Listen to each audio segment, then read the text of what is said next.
Welcome back, ladies and gentlemen, to another JVS movie review. So, in the coming weeks, we will be bringing you exclusive movie reviews, some music reviews, possibly some VR reviews, some documentary reviews, a plethora of reviews from our time at the South by Southwest Festival. So, today I'm bringing you my first movie review from the South by Southwest Film Festival, and this movie is named Gaia. Now, if you are like me, when I heard and saw the name of the film was Gaia, I automatically assumed Captain Planet because that's what I know that name from the most, along with the mythology behind the name of it being Mother Earth and things of that nature. So it automatically told me exactly where I was going with this film, but I'm going to give you a quick synopsis, list the stars of the film, the director, then we'll get into everything. So in the synopsis reads, in the depths of an ancient forest, something has been growing, something older than humanity itself, perhaps greater too. When a park ranger discovers a man and his son living wild, she stumbles onto a secret that is about to change the world. Now, this one stars Monique Rockman and Carel, and this is directed by Jaco Bouwer, who is I think he's a German director. I can't, off the top of my head, fully remember exactly his nationality. Can't in the top of my head, I can't think about it. But also give you quick information about the film. While the film currently has no release date, the film has been picked up by Decal, which is a newly formed home entertainment distributor from Neon and Beaker Street. So they picked up the North American rights to this film. So again, just stay tuned to the channel. Maybe we'll be able to release stuff to let you know when this film is dropping so you all can check it out. Now, to get into the film. Gaia is one of the most beautiful looking horror movies I've seen in a pretty long period of time. It looks amazing. Some of the shots at the beginning of this movie are just so immersive that it really captures everything that you would expect a movie by this name to capture, as it's just beautiful shots of this forest, beautiful shots of the world. It really, really works, and it really puts you in the mood of what you're going to get into, along with an amazingly put together score. The score is great, and when you get these visceral shots along with the score, it really gets you into the movie. And at that point, we do meet two park rangers as they're just going through the forest, and they are trying to search for cameras and things in the forest that they have set up. Amongst this search for cameras that they set up, they sent out a drone, and the drone is knocked down by this man and his kid. And we don't get clear pictures of the man and the kid at that time. But once the drone is knocked down, we get into the crux of the story, which is we then get introduced to this man and this kid who's been living in the wild. We don't know the reason that they've been living in the wild. We just know that they've been living in the wild. And the head park ranger of the film, played by Miss Monique, she stumbles upon them after a tragic accident that leaves her hampered and her having to depend on them for help. At that point, the movie goes off the rails. And I don't mean that in a good way.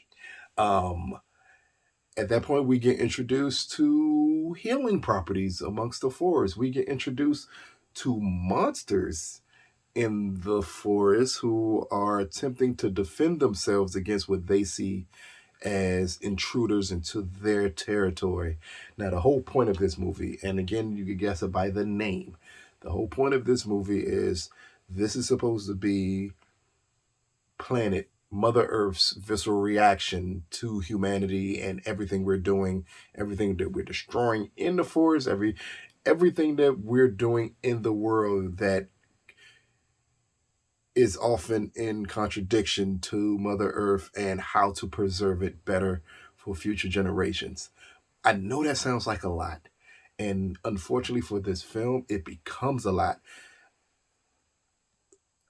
The director here, I think the idea is grand. But when you have a grand idea, you have to focus that grand idea. At times, this film does a beautiful job at focusing the idea, but it is long stretches of this movie that are very slow paced, and slow paced to the point of close to boredom in its slow pace, and that hurts this movie. Even the conversations that we get here between the father and Monique's character are great at times, and they switch in and out of English and a close to, it seems like, possibly a South African accent. I mean, African dialect. So it flips from needing subtitles to being spoken in plain English. I think, while a creative thing to do, it's not the best thing to do for the film, because that their conversation tends to be more interesting than the hard elements of it. But unfortunately, it leads you right back into the woman possibly being kidnapped by people and being held against her will. At times, it reminded me of a film released earlier this year. I think I did a review for, called Hunted, that came on Shudder. It kind of reminded me of that at times, in a bad way, because this movie had grand ideas, and if it would have stuck more to the grand ideas, even more to explaining to us why this visceral reaction was happening from the planet. Why does it feel the need to defend itself? We kind of know a reason why. We can guess a reason why, but when you set up something like that, something like this, is better to give a direct reason why, a direct correlation why we're going down this path. And this film never does that. Instead, it deals in a lot of hyperbole, a lot of non-explained things that happen here that we are supposed to just go along with the ride with and enjoy. Now, if you are looking for something to enjoy, to look at, and to hear, this movie is really good. It is shot beautifully. The score is creepy. It sets everything up perfectly. It's just, unfortunately, this movie is paced horribly. And it is too grand of a scope for a movie this size. I would have loved it if it was pared down a little bit more and a little bit more focused, because you could get into it and you could enjoy it more. Unfortunately, this is going to be the type of film that, for most people, within 40 minutes, you're probably not going to want to watch any more of it, because the grand ideas are too grand. If you're someone who likes films with grand ideas, you may really enjoy this film. Someone like me, I understood it, and I still felt it was just too convoluted to enjoy to the furthest extent that I thought I would, especially from an amazing opening. Even though once we get out of that amazing opening, you kind of know the film is going to do some formulaic things in it that horror movies feel they have to do. And you just wish that this film broke from that. But unfortunately, it didn't. But Gaia, from the South by Southwest Film Festival, out of a possible 10, I am going to give this film 5.5 out of 10. It's shot beautifully. The score is amazing. We get Miss Rockman's performance is stellar. Like, the acting is really good in this film, but everything is let down by an extremely convoluted script and just horrible pacing. And it really sets what could have been a great nugget of a film to find at a film festival. But instead, what we get is a not so bad horror movie that for most people will end up being skippable. So, again, we'll try to give you all more information about this film when it drops. As I said before, it's been picked up by Decal, which is Neon and Beaker Street's new wing of entertainment. And I'm assuming it's going to be their wing of VOD entertainment.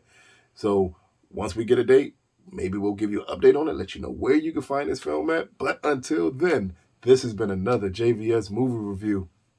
Peace, people.